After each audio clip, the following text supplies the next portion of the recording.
السلام الله عليكم ورحمة الله وبركاته. أخيارت شرفت وناقة يحترانك بضن يكحنا المقالدة إنه هودا سوقر إنه نلول عافيمات غب يفرحة يعني دي رجينية مقالك إن شاء الله وحي نقصه قاضنا إن عارين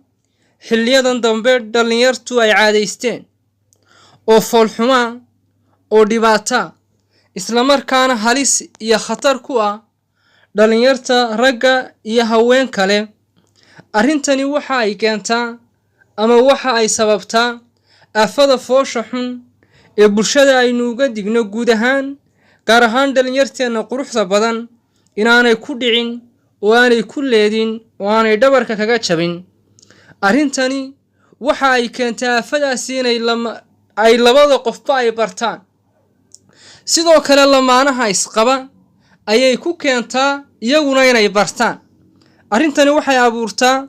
kala fogaansho iyo inay labada qof ay kala fogaadaan, ama iyagoo labada qof kala fog inay muraadadooda ay kala dhamaystaan. taasina ay sababi weydo inay isku yimaadaan, inay ubad iyo awlaad ay kala dhalaan, inay baahidoodii iyagoo isku yimi ay kala gudaan, in xiisahoodii uu bato, in boholyogoodii uu bato, xataa lamaanaha isqaba ayay dhibtan ku keentaa. Haddaba arrintan ayaynu doonaynaa insha Allah inaynu daboolka ka qaadno. waxa ay tahay euphonious waa sawd macaan oo lagu qurxiyay ama lagu macaaneeyay kelmado qurux badan ama kelmado macmacaan oo lagu habaayo ama lagu samaynayo dhegta labada qof ama dhawaaqa dhegtooda soo gaadhaya in la bedelayo. codkaas labada qof ay ku hadlayaan waa cod bedelan oo ka fog codkii xaqiiqda ahaa. waa cod labada qofba shucuurtooda iyo dareenkooda wax ka bedelaya.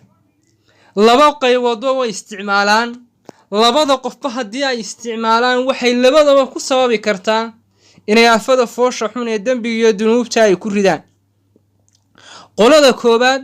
waa dhalinyarta aan iyagu weli guursan. qaar ka mida, dhammaantood ma wada aha, qaar ka mida ayaa waxa ay caadadan foosha xun waxa ay ka dhigteen dhaqan, waxaanay ku sababtay inay isba guursan waayaan. dadka ciladan yeesha ama dhibaatada noocan yeesha ama weaknesskan iyo mushkiladan ay ku timaadaa waxa ay ku dhacaan inay markaas ay sidaas guurkooda ay dib uga dhacaan xilliga ay wada haasaawayaan dhalinyartu. haasawaha sida aynu ogsoonahay inta badan midho dhalka ama natiijada fiican dhalaa waxa uu u baahan yahay anshaxiyaad iyo akhlaaqaad. labada qof marka ay wada hadlayaan iyo marka ay wada joogaan iyo marka ay is ag fadhiyaan iyo marka ay kala maqan yihiinba meel aan laga gudbi karin baa jirta. haddaba qaar ka mid ah ragga iyo haweenka ama gabdhaha xilliga ay wada sheekaysanayaan qaar baa waxa ay sameeyaan inay hadalka ay bedelaan. hadalkii ayuu xamaagu yeelayaa, haweeneydina hadalkii ayay xamaagu yeelaysaa. hadalka dabacsan ee haweeneyda ka imanayaana waxa uu si toos ah u kicinayaa dareenka ninka hadalkiisa bedelaya ee macaaneynaya ee xalweynaya ee dhadhanka ku daadinaya ee hoos u dhigaya ee xamaagta dul saarayana waxa uu kicinayaa dareenka iyadana sidoo kale gabadha. taasina waxa ay si toos ah u sababaysaa inay labada qofba ay sidaas hamadood iyo dareenkoodii ku kaco, inay sidaa markaas ay ku dhacaan aafada foosha xun. haddii ay waxaa bartaanna cilaawiyiin bay noqonayaan, dad ciladaas la noolaado ayay noqonayaan, dadaan hadhowto hadalkaasun ay ugu dhammaato oo xataa inay isba arkaan aan doonayn bay noqonayaan, dad arrintooduba halkaasun ay ku eeg tahay bay noqonayaan. xataa dadkani maba doonayaan inay guur ay sameeyaan, maba doonayaan inay kulmaan, halkaas ayay ugu dhammaanaysaa. inantaana sidaas ayaa waqtigu kaga dhacayaa oo hadalkaas iyo cilada ay baratay ayuunbay doonaysaa ama gabadhaasi ama qofta haweeneyda ah in looga sheekeeyo sheekooyin aan anshax iyo akhlaaqada ku fiicnayn oo uu dur saarayo sawd ama cod macaan buu dur saarayaa ninku ayuu markaa haweeneydii kula hadlayaa. taasina waxa ay keentaa sida haweeneyda qalbigeedu inuu ku jilco, dareenkeedu inuu ku kaco, sidaana markaa ay ku simbirraxato oo halis ay ku gasho, ama sidaa markaas ay ku bilowda aafada foosha xun ee siigada. dhinaca kale arrintan iyagana ragga ayay khatarta ugu faraha badan ay ku haysaa kelmadda codkaas la xamaysan ee macaan ee uu markaa uu ka dhigayo daadaxda ee uu dhadhanka u yeelayo ee uu xamaagta u yeelayo ee uu markaa muusiga saaranayo isagu ee uu sidaa ku samaysanaya waxa ay keenaysaa dhibta ugu weyn isaga inay dambarsato isaguna inuu sidaa aafadii ugu dhaco biyihiisii tarankuna ay kaga yimaadaan hadhowtana ninkaasi cilladaasi way ku sii soconaysaa ilaa uu gaadho heer uu xaddaa guursan waayo oo uu taleefankaa la noolaado oo uu dhawaaqaa la noolaado oo uu codkaa la noolaado ay xaaladiisu istaagto dhinaca kale arrintani waxay iyaduna tahay aafadan ama mushkiladan mid iyaduna imika ka dhex xuratay lamaanaha isqaba iyaguna mushkiladan ama dhibaatadan ayaa iyaguna dhowaanahan dambe kuu sheegaya inay ku dhacaan waxa weeyaan ninkii iyo xaaskii ayaan wada noolayn laba wadan bay kala joogaan oo kala fog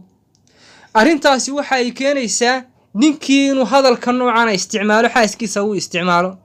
haweenaydina mid la mid ah inay u isticmaasho